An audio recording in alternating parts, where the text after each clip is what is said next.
Assalamualaikum warahmatullahi wabarakatuh. Kembali lagi dalam Ismail Channel. Untuk hari ini kita akan review sedikit berkenaan dengan kalau travel pergi Hatnyai. This is just a direct vlog yang kita akan buat, and then tiada apa-apa untuk kita display sebabnya kita sekarang ni tengah ongoing untuk siapkan video pada malam ini juga, and then baru kita akan review beberapa tempat lagi, termasuk ada beberapa tempat yang kita pergi, tempat-tempat menarik juga, tempat makan dan sebagainya, untuk recommendation korang juga. Sebab ini adalah daripada tips aku yang kalau korang pergi travel tu kena pastikan yang pergi Hatnyai bukan tempat-tempat yang typical.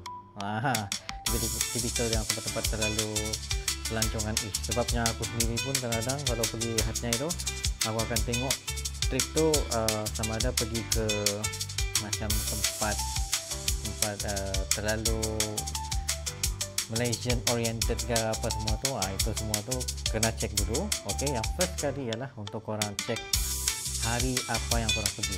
Sebabnya kalau korang pergi waktu-waktu yang peak hour, peak days seperti cuti sekolah ke ataupun weekend, itu memang terlalu ramai orang, sampaikan tahap korang ingin tinggal tempat-tempat yang dekat pun jadi susah.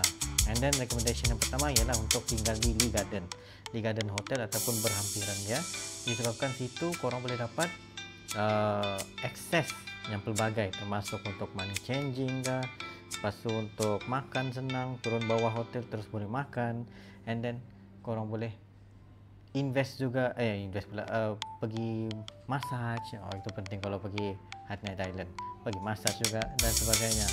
Dan juga beberapa perkara lagi.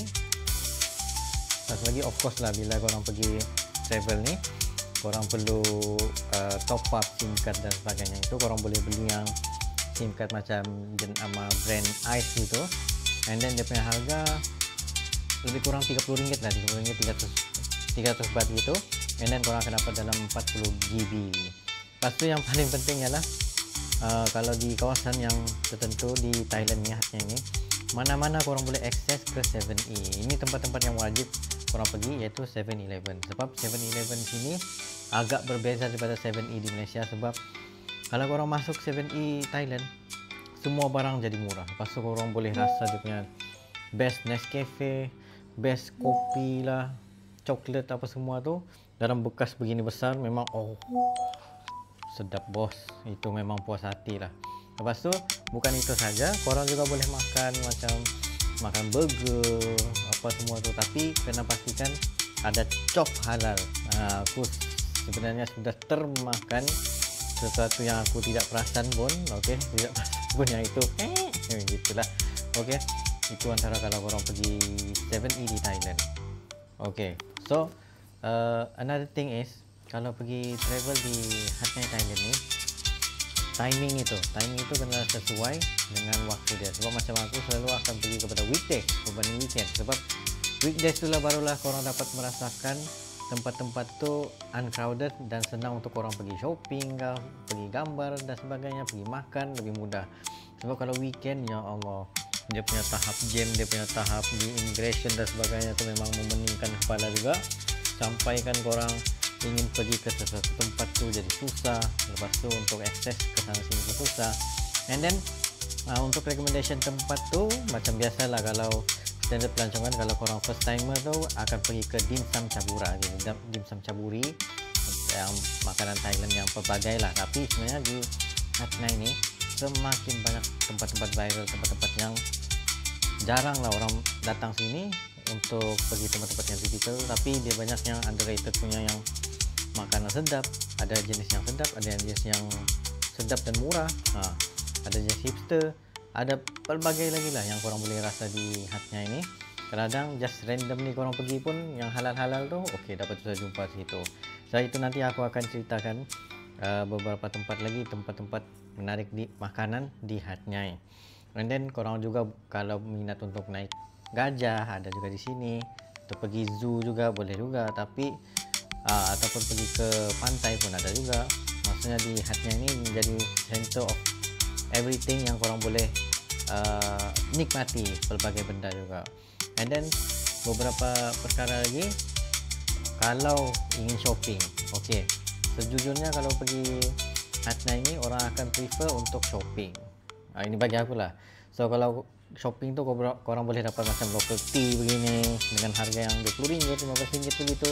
Quality dia tulis made in Vietnam, made in Thailand begitu. And then topi juga, custom baju. Seterusnya lagi korang boleh pergi macam bundle, toys bundle yang aku akan cerita kemudian. Toys bundle tu memang boleh gila juga tengok. Tahap murah dia tu dan juga kuantiti dia terlalu banyak sampai korang sendiri pun pening. Beli apa ni terlalu banyak. Sampailah aku jumpa lah satu kedai ni yang memang this is my favorite shop, di mana aku boleh beli aku punya segala one piece item di toys bundle. Bukan saja itu, korang juga boleh dapatkan berbagai lagi tempat di Hatnya ini. Masuk di ini adalah di bahagian papaman yang aku pernah review sebelum ni. And then selain daripada tu, korang juga boleh pergi macam Print Import. Print Import ni adalah kedai kasut. Kedai kasut import use, tapi harga dia ya Allah punya jauh murah guys.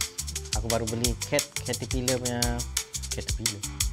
kasut untuk safety leather buat gitu, berharga sekitar RM90 sahaja. Lepas tu banyak lagi lah tempat-tempat yang aku pergi juga. And then tidak puas hati lagi untuk pergi, sebab aku just pergi 3 hari 2 malam, jadi banyaklah tempat yang aku tidak sempat untuk pergi.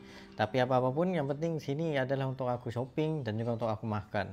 And then recommendation yang lain tu aku akan cerita kemudian untuk the next episode pula, yang itu lagi detail lah, sebabnya aku akan tunjukkan tempat-tempat itu juga just for untuk aku cukupkan video hari ini.